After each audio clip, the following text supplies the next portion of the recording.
এবার থেকে আমরা চিপস কিনবো না তো? কেন কিনবো না চিপস? আমাদের খেলে অসুস্থ হয়ে পড়বো, এই জন্য আমরা কি করবো, চিপস কিনবো না। বোঝা গেল? বাবা মায়েদেরকে জোর করে বলবো না যে চিপস কিনে দেন, আমরা চিপসের খাবো না। আমরা কি খাবো চিপসের পরিবর্তে? বাড়ির থেকে খাবার আসবো অথবা ফল নিয়ে আসবো। গায়ে যদি জোর বাড়াতে চাও, গায়ে যদি অনেক শক্তি বানাতে চাও, তাহলে আমাদেরকে ফল খেতে হবে। কি খেতে হবে? কে কে গায়ে অনেক শক্তি করতে চাও বলো? কি খেতে হবে? ফল খেতে হবে। বোঝা গেল? বেশি বেশি ফল আর বেশি বেশি জল খেতে হবে, তাহলে আমরা সুস্থ থাকবো। বোঝা গেল?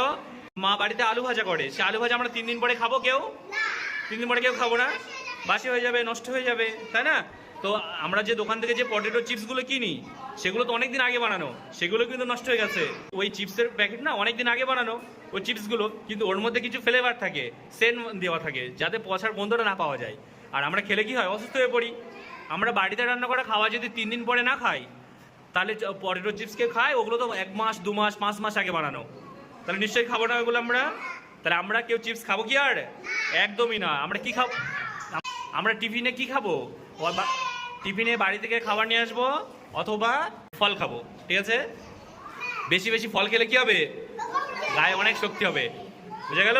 তাহলে আমরা কোনোদিন আর চিপস কিনে খাবো না তো? ঠিক আছে, কথা দিচ্ছ তো? কে কে